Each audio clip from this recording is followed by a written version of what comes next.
जय हिंद। नमस्कार साथियों, कैसे हैं आप सभी लोग। उम्मीद करते हैं कि आप सभी लोग अच्छे होंगे। और साथियों, आप सभी लोग की तैयारी जो है बिल्कुल अच्छी तरीके से चल रही होगी। तो साथियों, आज की इस क्लास में हम सभी लोग जो है बिहार पैरामेडिकल पीएमएम एग्जाम 2026 के लिए टॉप ऐसे इंपोर्टेड और चुनिंदे प्रश्नों को देखेंगे जो कि आपके 24 मई के एग्जाम के लिए काफ़ी ही इंपोर्टेंट है। तो आप इस क्लास को बिल्कुल अच्छी तरीके से लास्ट तक देखिएगा और इस क्लास में दिए जाने वाले इन सभी क्वेश्चनों को आप अच्छी तरीके से जरूर याद कर लीजिएगा, जिससे कि आप जो है अपने एग्जाम में सभी क्वेश्चन को आसानी तरीके से बना पाएंगे। तो चलिए फिर क्लास को स्टार्ट करते हैं। उनसे पहले यदि आप इस चैनल पे पहली बार जुड़े हैं तो आप जो है इस चैनल को सब्सक्राइब कर लीजिए और सब्सक्राइब करके ऑल नोटिफिकेशन को ऑल पे दबा के जुड़ जाइए, जिससे कि जब भी कोई नई क्लास हो सबसे पहले क्लास का नोटिफिकेशन आपके पास जो है पहुंच सके। तो आप इस चैनल को सब्सक्राइब कर लीजिए, साथ ही साथ आप जो है इस क्लास को भी लाइक जरूर कर लीजिएगा। तो चलिए क्लास को स्टार्ट करते हैं और देखिएगा क्वेश्चन क्या पूछा है। क्वेश्चन यहाँ पे पूछा है कि कनिष्क वंश का संस्थापक कौन है। चलिए बताएंगे। ये सभी क्वेश्चन काफी इंपोर्टेंट और चुनिंदे क्वेश्चन हैं जो कि आपके एग्जाम में 100% आपको ये सभी क्वेश्चन पूछे जाएंगे। और बताएंगे कि कनिष्क वंश का संस्थापक कौन है। तो याद रखेंगे, कनिष्क वंश के संस्थापक हो जाएंगे यहाँ पे कडफिसेस कुजलू। ऑप्शन यहाँ पे बी सही जवाब है। चलिए अगला प्रश्न देखिएगा। प्रश्न यहाँ पे है और प्रश्न पूछा है कि ब्राह्मणी लिपि किस ओर लिखी जाती है। तो ब्राह्मणी लिपि किस ओर से किस ओर लिखी जाती थी। तो ब्राह्मणी लिपि जो है ये बाएं से दाएं की ओर लिखे जाते थे। ऑप्शन यहाँ पे बी हो जाएंगे सही जवाब, बाएं से दाएं की ओर। चलिए अगला प्रश्न देखेंगे और प्रश्न क्या पूछा है कि मुद्राक्षस किसने लिखा है। तो याद रखेंगे आप कि मुद्राक्षस किसने लिखा है। तो मुद्राक्षस लिखे हुए हैं यहाँ पे आपके विशाख दंत। ऑप्शन यहाँ पे बी हो जाएंगे सही जवाब, विशाख दंत होगा। चलिए अगला प्रश्न देखेंगे। प्रश्न यहाँ पे है कि वेदों की संख्या कितनी है। तो याद रखेंगे आप कि वेदों की संख्या कितनी है। तो याद रखेंगे वेदों की संख्या 4 है। ऑप्शन यहाँ पे सी सही जवाब है, 4 हो जाएंगे। चलिए अगला प्रश्न देखेंगे और 5 नंबर क्वेश्चन है। क्वेश्चन पूछा है कि बंगाल का प्रथम गवर्नर जनरल कौन था। तो याद रखेंगे कि बंगाल के प्रथम गवर्नर जनरल कौन था। तो बंगाल के प्रथम गवर्नर जनरल जो है लॉर्ड वारेन हेस्टिंग्स थे। ऑप्शन यहाँ पे 20 क्वेश्चन का सही जवाब है, लॉर्ड वारेन हेस्टिंग्स होगा। चलिए अगला प्रश्न यहाँ पे है कि भारत का सबसे छोटा केंद्र शासित प्रदेश जो है कौन सा है। तो भारत का सबसे छोटा केंद्र शासित प्रदेश कौन सा होगा। तो याद रखेंगे यहाँ पे हो जाएंगे लक्षद्वीप। ऑप्शन यहाँ पे सी सही जवाब है, लक्षद्वीप। चलिए अगला प्रश्न यहाँ पे है और 7th नंबर क्वेश्चन है कि बीबी का मकबरा कहाँ स्थित है। तो याद रखेंगे आप कि बीबी का मकबरा कहाँ स्थित है। तो बीबी का मकबरा स्थित है औरंगाबाद में। ऑप्शन यहाँ पे बी होगा सही जवाब, औरंगाबाद में स्थित है। चलिए अगला प्रश्न यहाँ पे है कि भारतीय संविधान में मौलिक अधिकार जो है प्रारंभ में कितने थे। तो भारतीय संविधान में मौलिक अधिकार प्रारंभ में कितने थे। तो भारतीय संविधान में मौलिक अधिकार प्रारंभ में 7 थे। ऑप्शन यहाँ पे सी सही जवाब होगा, 7 थे। चलिए अगला प्रश्न यहाँ पे दिए गए हैं और 9th नंबर क्वेश्चन है कि भारतीय राष्ट्रीय कांग्रेस के पहले मुस्लिम अध्यक्ष कौन थे। तो भारतीय राष्ट्रीय कांग्रेस के पहले मुस्लिम अध्यक्ष कौन थे। तो यहाँ पे 9th नंबर क्वेश्चन का सही जवाब ऑप्शन बी हो जाएंगे, बदरुद्दीन हो जाएंगे। ऑप्शन यहाँ पे 20 क्वेश्चन का सही जवाब है। चलिए अगला प्रश्न यहाँ पे देखेंगे और 10th नंबर क्वेश्चन है कि भारतीय संविधान में कितने प्रकार की रीट जो है जारी की जाती है। तो भारतीय संविधान में कितने प्रकार की रीट जारी की जाती है। तो भारतीय संविधान में कुल 5 प्रकार के रीट जो है जारी किए जाते हैं। ऑप्शन यहाँ पे सी होगा सही जवाब, 5 प्रकार की रीट जो है जारी की जाती है। चलिए अगला प्रश्न यहाँ पे है कि संघ सूची में विषयों की संख्या कितनी है। तो याद रखेंगे आप कि संघ सूची में विषयों की संख्या कितनी है। तो संघ सूची में विषयों की संख्या 100 है। ऑप्शन यहां पे सी होगा सही जवाब, 100 हो जाएंगे। चलिए अगला प्रश्न देखेंगे। प्रश्न यहां पे है कि संविधान संशोधन की प्रक्रिया कहां से ली गई है। तो याद रखेंगे आप कि संविधान संशोधन की जो प्रक्रिया है ये लिए गए हैं आपके दक्षिण अफ्रीका से। ऑप्शन यहां पे सी सही जवाब है, दक्षिण अफ्रीका से लिए गए हैं। चलिए अगला प्रश्न देखेंगे और 13 क्वेश्चन है कि कंप्यूटर में मॉनिटर किस प्रकार का डिवाइस है। तो याद रखेंगे आप कि कंप्यूटर में मॉनिटर किस प्रकार का डिवाइस होगा। तो कंप्यूटर में मॉनिटर जो है ये आउटपुट डिवाइस है। ऑप्शन यहां पे बी होगा सही जवाब, आउटपुट डिवाइस होगा। चलिए अगला प्रश्न यहां पे है कि भारत के पहले फील्ड मार्शल कौन थे। तो भारत के पहले फील्ड मार्शल कौन थे। तो भारत के पहले फील्ड मार्शल जो है कौन हो जाएंगे। तो यहां पे 14 क्वेश्चन का सही जवाब ऑप्शन बी होगा।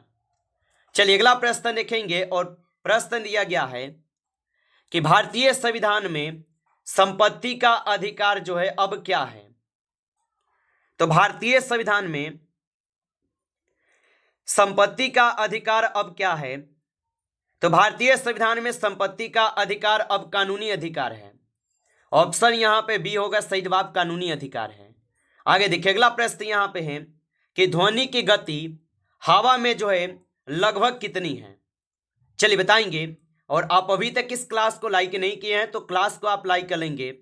नए जुड़े हैं आप इस चैनल पे तो चैनल को सब्सक्राइब करके ऑल नोटिफिकेशन को ऑल पे दबा के जुड़ जाइए, जिससे कि जब भी कोई नई क्लास हो सबसे पहले क्लास का नोटिफिकेशन आपके पास पहुंच सके। तो आप इस चैनल को सब्सक्राइब कर लीजिएगा। और बताएंगे कि ध्वनि की गति हवा में लगभग कितनी है। तो ध्वनि की गति हवा में जो है लगभग 332 मीटर प्रति सेकेंड होगा। ऑप्शन यहां पे बी सही जवाब है। चलिए अगला प्रश्न यहां पे है और 17 क्वेश्चन है कि भारत के पहले मुख्य न्यायाधीश कौन थे। तो भारत के पहले मुख्य न्यायाधीश कौन थे। तो भारत के पहले मुख्य न्यायाधीश जो है यहां पे आपके हो जाएंगे एच.जे. कानिया। ऑप्शन ए सही जवाब है, एच.जे. कानिया होगा। चलिए अगला प्रश्न देखेंगे और 18 क्वेश्चन है कि भारत के पहले विदेश मंत्री कौन थे। तो याद रखेंगे आप कि भारत के पहले विदेश मंत्री कौन थे। तो भारत के पहले विदेश मंत्री जो है यहां पे हो जाएंगे पंडित जवाहरलाल नेहरू जी। ऑप्शन यहां पे बी सही जवाब है, पंडित जवाहरलाल नेहरू होगा। चलिए अगला प्रश्न देखेंगे और प्रश्न है कि भारत के पहले रेलवे मंत्री कौन थे। तो भारत के पहले रेलवे मंत्री कौन थे। तो भारत के पहले रेलवे मंत्री जो है जगजीवन राम होगा। ऑप्शन बी करेंगे सही जवाब, जगजीवन राम होगा। चलिए अगला प्रश्न यहां पे है कि सबसे अधिक बार बजट किस वित्त मंत्री के समय में हुआ था। तो सबसे अधिक बार बजट किस वित्त मंत्री के समय में हुआ था। तो ये हुए थे आपके मोरारजी देसाई के समय। ऑप्शन यहां पे 20 क्वेश्चन का सही जवाब है। चलिए अगला प्रश्न देखेंगे और प्रश्न पूछा है कि 8वीं पंचवर्षीय योजना का कब शुरू हुई थी। तो 8वीं पंचवर्षीय योजना कब शुरू हुई थी। तो 8वीं पंचवर्षीय योजना शुरू हुए थे आपके 1992 में। ऑप्शन यहां पे जो है सी होगा सही जवाब, 1992 में हुए थे। चलिए अगला प्रश्न यहां पे है और प्रश्न है 22 नंबर कि नीति आयोग के अध्यक्ष कौन हैं। तो याद रखेंगे आप कि नीति आयोग के अध्यक्ष कौन हैं। तो नीति आयोग के अध्यक्ष हो जाएंगे यहां पे प्रधानमंत्री। ऑप्शन बी करेंगे सही जवाब, प्रधानमंत्री होगा। चलिए अगला प्रश्न देखेंगे। प्रश्न यहां पे है कि विश्व में हरित क्रांति जो है ये किसने लाई थी। तो याद रखेंगे आप कि विश्व में हरित क्रांति किसने लाई थी। तो विश्व में हरित क्रांति लाए गए थे किसके द्वारा। तो नामन बोरलॉन्ग के द्वारा लाए गए। ऑप्शन बी होगा सही जवाब। चलिए अगला प्रश्न देखेंगे और प्रश्न है कि भारत में सोना सबसे ज्यादा जो है ये कहां उत्पन्न होता है। तो भारत में सोना सबसे ज्यादा कहाँ उत्पन्न होता है? तो ये उत्पन्न होते हैं आपके कहाँ पे? तो ये कर्नाटक में होते हैं।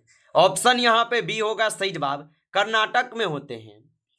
चलिए अगला प्रश्न देखेंगे और 25 क्वेश्चन है कि गांधी इरविन समझौता कब हुआ था? तो याद रखेंगे आप कि गांधी इरविन समझौता जो है कब हुआ? तो गांधी इरविन समझौता हुए थे 1931 में। ऑप्शन सी यहाँ पे सही जवाब है, 1931 में हुए। चलिए अगला प्रश्न यहाँ पे है कि राष्ट्रीय विकास परिषद का जो गठन है ये कब हुआ था? तो राष्ट्रीय विकास परिषद का गठन कब हुआ? तो याद रखेंगे इनका गठन हुए थे आपके कब? तो आप बताएंगे 1952 में। ऑप्शन यहाँ पे बी सही जवाब है। चलिए अगला प्रश्न देखेंगे और प्रश्न पूछा गया आपसे और यहाँ पे प्रश्न दिए गए हैं कि भारत चीन युद्ध जो है ये कब हुआ था? तो याद रखेंगे आप कि भारत चीन युद्ध जो है ये हुए थे आपके कब? तो ये 1962 में हुए थे। ऑप्शन यहाँ पे बी सही जवाब होगा, 1962 में हुए थे। आप अच्छे से इनको याद रखेंगे। चलिए अगला प्रश्न देखेंगे और यहाँ पे प्रश्न पूछा है 28 नंबर कि बिहार की राजधानी क्या है? तो याद रखेंगे आप कि बिहार की राजधानी क्या होगा? तो सभी लोग को पता है कि पटना जो है ये बिहार की राजधानी है। ऑप्शन यहाँ पे सी होगा सही जवाब। चलिए अगला प्रश्न यहाँ पे देखेंगे 29 नंबर कि नालंदा विश्वविद्यालय किसके लिए प्रसिद्ध है? तो नालंदा विश्वविद्यालय किसके लिए प्रसिद्ध था? तो नालंदा विश्वविद्यालय जो है ये प्रसिद्ध थे आपके शिक्षा के लिए। ऑप्शन यहाँ पे बी हो जाएंगे सही जवाब, शिक्षा के लिए प्रसिद्ध थे। चलिए अगला प्रश्न देखेंगे और प्रश्न यहाँ पे 30 नंबर है कि बिहार का राजकीय पशु कौन सा है? तो बिहार का राजकीय पशु कौन सा होगा?